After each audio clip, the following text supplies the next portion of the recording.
Okay जी, last time तक हमने Redux का स्टोर सेटअप किया था और स्टोर सेटअप करने के बाद उसको लिंक कर दिया था अपनी ऐप के साथ, यानी प्रोवाइड कर दिया था अपनी ऐप को। और स्टोर सेटअप करने के लिए ज़रूरी था कि उसको एक रिड्यूसर चाहिए था, कम से कम एक रिड्यूसर, इससे ज़्यादा भी हो सकते हैं। तो फिर हमने मजबूरन, ज़ाहिर है रिड्यूसर के बगैर तो काम ही नहीं चलना था, तो हमने यहाँ पे एक रिड्यूसर बनाया जिसे हमने डिपॉजिट रिड्यूसर बना दिया। हालांकि इसमें दोनों काम हो रहे हैं, डिपॉजिट और विदड्रॉ, तो इससे भी जैसे इसको बैंक नाम दिया ना, तो बैंक का नाम दिया जाना चाहिए था, बस फाइल का नेम जो है वो हम एहतियात से रखेंगे आगे जब हम किसी प्रोजेक्ट में इस रिडक्स को इस्तेमाल करेंगे। यहाँ तक किसी को आई होप कंफ्यूजन नहीं है।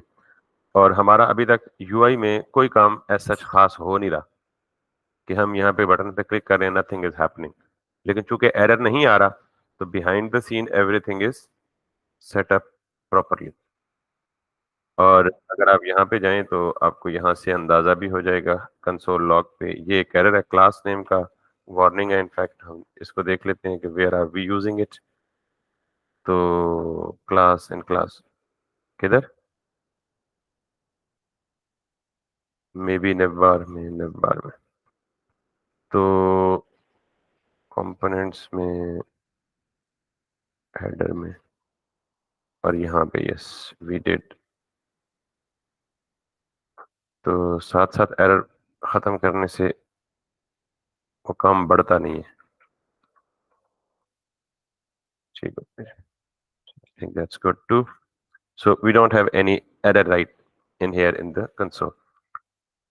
अब हमें करना ये है, हमने रिडक्स का ना एक फ्लो पढ़ा था और हमने कहा था जी कि आप अगर उस एक डायग्राम को समझ लेना तो आपको रिडक्स में कभी भी कंफ्यूजन नहीं होगा।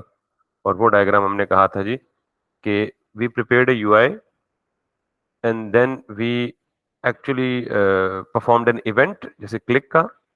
उस इवेंट के अंदर से, यानी उस इवेंट हैंडलर के अंदर जाके, जो फंक्शन है इवेंट हैंडलर का, उसके अंदर जाके हमने एक एक्शन डिस्पैच करना है।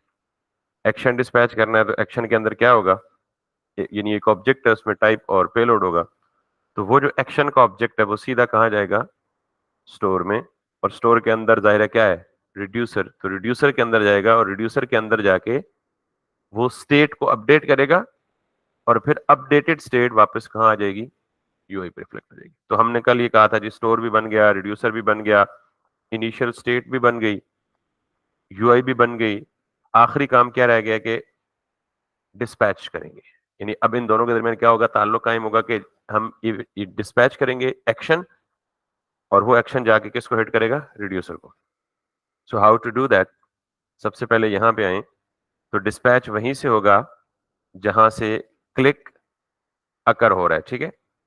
तो मेरा जो क्लिक है वो यहाँ पे डिपॉजिट और विड्रॉ है, तो मैंने इसके अंदर क्या लिखा हुआ है, एक खाली फंक्शन। तो अब ये खाली फंक्शन को हटा के, यानी एम्प्टी बॉडी को हटा के, मैं कह देता हूँ जी के डिपॉजिट, एक फंक्शन बना लूंगा डिपॉजिट के नाम से। इसी तरह इसको हटा के क्या लिख दूंगा, विदड्रॉ। कोई भी नाम दे सकते हैं फंक्शन को, ये फंक्शन जाहिर है कस्टम है, यूजर डिफाइंड है, तो हमने खुद इनको भी डिफाइन करना है। तो ये डिपॉजिट और विदड्रॉ, यहाँ पे जाएंगे तो मैं कहूंगा जी कॉन्स्ट दिस दिस दिस, डिपॉजिट का फंक्शन हो गया। इसी को कॉपी पेस्ट करें और नाम चेंज करके ये दे दें। तो अब हो क्या रहा है, अगर मैं सिर्फ इसके अंदर लॉग करके दिखाऊं आपको, तो सिर्फ लॉग करूंगा जी डिपॉजिट इवेंट अकर्ड, और अगर इस पे क्लिक होगा तो ये क्या कहेगा, withdraw event occurred. So now let's see on the console, अगर मैं डिपॉजिट पे क्लिक करता हूं, I should have that deposit in here, और अगर मैं विड्रॉ पे क्लिक करता हूं तो मुझे विड्रॉ पे क्लिक होना चाहिए। ओके, ये आपको पता है कि अगर आप यहाँ कॉल बैक फंक्शन लिखेंगे ना, या एरो फंक्शन बतौर कॉल बैक फंक्शन, तो फिर आपको फंक्शन को यूं कॉल करना पड़ेगा, ठीक है। तो अगर आप ये नहीं चाहते, आपके पास फंक्शन में कोई पैरामीटर नहीं है, तो फिर आप क्या करें, ये direct as it is call कर दें। That's the issue. ठीक है, वापस आए यहाँ पे और डिपॉजिट पे क्लिक करें, डिपॉजिट इवेंट अकर, विड्रॉ पे क्लिक करें, विड्रॉ अकर, डिपॉजिट अकर, विड्रॉ अकर, डिपॉजिट अकर, विड्रॉ अकर। तो ये तो कंसोल हो रहा है। हमने क्या कहा था, हमारी डायग्राम ये कहती है कि यूआई पे कोई इवेंट यानी क्लिक इवेंट होगा जैसे डिपॉजिट, तो उसके अंदर एक फंक्शन होगा और यानी इवेंट हैंडलर होगा। ये इवेंट हैंडलर है, ये पूरा फंक्शन। इस इवेंट हैंडलर के अंदर से कंसोल नहीं कराना, बल्कि क्या करना है, एक एक्शन डिस्पैच करना है। तो रिडक्स में एक्शन डिस्पैच करने के लिए, यानी एक्शन डिस्पैच कहां पे करेगा, रिडक्स के स्टोर में करेगा। तो रिडक्स के स्टोर में एक्शन को डिस्पैच करने के लिए रिडक्स ने खुद एक हुक दी हुई है, जिसको हम कहेंगे जी इंपोर्ट यूज डिस्पैच।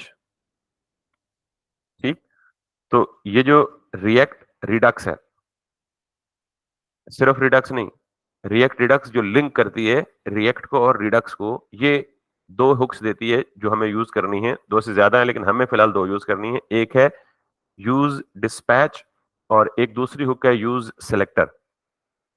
तो यूज सेलेक्टर तो जब उसका इस्तेमाल होगा तब आपको बताऊंगा, लेकिन यहां नाम से आपको देख के पता, अच्छा ये दो अनयूज्ड इंपोर्ट्स हैं, लेट मी रिमूव देम। तो यूज डिस्पैच नाम से जाहिर है कि हम क्या करने लगे हैं, डिस्पैच। तो डिस्पैच क्या करेंगे, एक्शन। कहां से करेंगे, जिस कंपोनेंट के अंदर खड़े हैं, अबाउट किसको करेंगे, रिडक्स को, स्टोर को। तो ये जो जैसे हुक को इस्तेमाल करने का तरीका है ना, कि आप नॉर्मल इसको जैसे फंक्शन को कॉल करते हैं, इसको यूज डिस्पैच कॉल करें और इसको एक वेरिएबल में सेव कर लें, और उस वेरिएबल को कोई भी नाम दे सकते हैं। मीनिंगफुल रखने के लिए मैं इसको नाम ही क्या दे देता हूं, डिस्पैच। ठीक, so this hook is basically responsible, yeah, this hook can be used to dispatch an action from this component to the redux store। तो मैं यहां पे करूंगा जी कि ये उठा के डिस्पैच करूंगा। अब डिस्पैच करूंगा क्या चीज, डिस्पैच क्या चीज करूंगा, एक ऑब्जेक्ट। वो ऑब्जेक्ट क्या है, एक्शन ऑब्जेक्ट कहलाता है। उसके अंदर क्या क्या होता है, टाइप और पेलोड। तो मैं अगर ये कहूं कि मैं डिस्पैच करूंगा, क्या करूंगा जी, एक ऑब्जेक्ट। तो ऑब्जेक्ट ऐसे ही लिखते हैं ना, डिस्पैच करने का मतलब भेजना। ये फंक्शन कॉल करो तो ये डाटा साथ भेज दो। तो वो डाटा किस फॉर्म में होगा, ऑब्जेक्ट की फॉर्म में। कल हमने देख लिया, उस ऑब्जेक्ट को क्या कहेंगे, एक्शन ऑब्जेक्ट। तो ऑब्जेक्ट कैसे रिप्रेजेंट करते हैं, कर्ली ब्रेसेस से। इस ऑब्जेक्ट के अंदर दो चीजें होती हैं, एक तो होती है टाइप, एक क्या होती है, टाइप, और दूसरी क्या होती है बेसिकली, पेलोड। ठीक होगी बात। तो अब ये जो टाइप और पेलोड है ना, टाइप का मतलब है कि किस टाइप का एक्शन आप डिस्पैच करना चाहते हैं। अभी आपके पास दो टाइप्स के एक्शंस हैं, कौन कौन से, एक डिपॉजिट और एक विदड्रॉ। और पेलोड का मतलब यह है कि जब ये एक्शन डिस्पैच करो, इस टाइप का एक्शन डिस्पैच करो, तो साथ में ये डाटा लेके जाओ। साथ में क्या लेके जाओ, यानी वो डाटा किसी भी फॉर्म में हो सकता है, नंबर की फॉर्म में हो सकता है, स्ट्रिंग की फॉर्म में हो सकता है। जैसे मैं अगर मिसाल के तौर पे यहां पे लिख दूं यासिर, तो पहले रिडक्स कोर में एक्शन डिस्पैच करने का ये तरीका था कि आप यूज डिस्पैच की हुक, वो आपको एक फंक्शन रिटर्न करेगा, आप उस फंक्शन को कॉल करें और उसके अंदर एक ऑब्जेक्ट पास कर दें।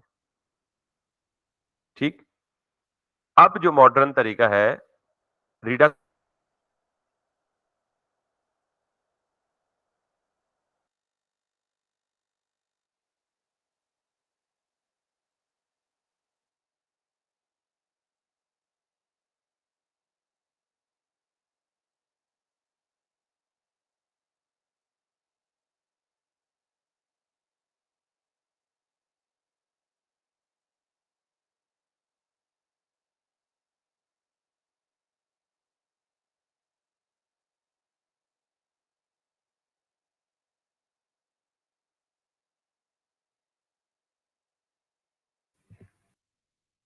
सर आपकी आवाज़ नहीं आ रही।